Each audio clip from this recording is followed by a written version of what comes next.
குரு அப்படின்னு எடுத்துக்கிட்டா சில லக்னங்களுக்கு யோகம் பண்ணுவார், சில லக்னங்களுக்கு அவயோகம் பண்ணுவார்னு பொதுவான விதிகள்லாம் சொல்லுதே, அது அப்படித்தான் இருக்குமான்னா கண்டிப்பா கிடையாது. ஒவ்வொரு லக்னத்திற்கும் யோக கிரகமும் அவயோகம் செய்யும், அவயோக கிரகமும் யோகம் செய்யும். அதற்கு அந்த கிரகங்கள் உங்கள் ஜாதகத்தில் அமர்ந்திருக்கக்கூடிய நிலையை பொறுத்து தான், அந்த நிலையை பற்றி தான் இந்த வீடியோவில் விவரிக்க போறோம். ஏன்னா பொதுவான அமைகள்ல பலன் சொன்னோம்னா அது எல்லாருக்கும் பொருந்தாது. ஏன்னா நிறைய வீடியோக்கள்ல நீங்க அந்த கமெண்ட் பாக்குற, கண்டிப்பா எனக்கு வந்து குருதசை ப்ரீவியஸா போட்டிருக்க வீடியோ எல்லாம் குருதசை கெடுதல் பண்ணுச்சு அப்படின்ற கேள்வியெல்லாம் கமெண்ட்ல பார்த்தேன்.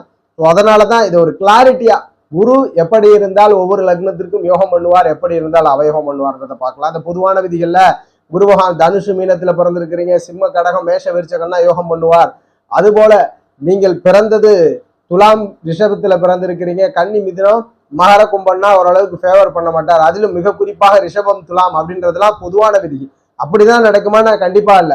ரிஷப லக்னத்துல பிறந்தவரோ துலாம் லக்னத்துல பிறந்தவரோ குரு மறைந்து போய் தான் இருப்பார். ஆனா பாத்தீங்கன்னா வெளிநாடு தூரதேசம் எல்லாம் போய் கௌரவ பெயர் புகழோட பெரும் செல்வம் எல்லாம் சேர்த்திருப்பார். அது விதிக்குட்பட்டது. அந்த விதியை பத்தி தான்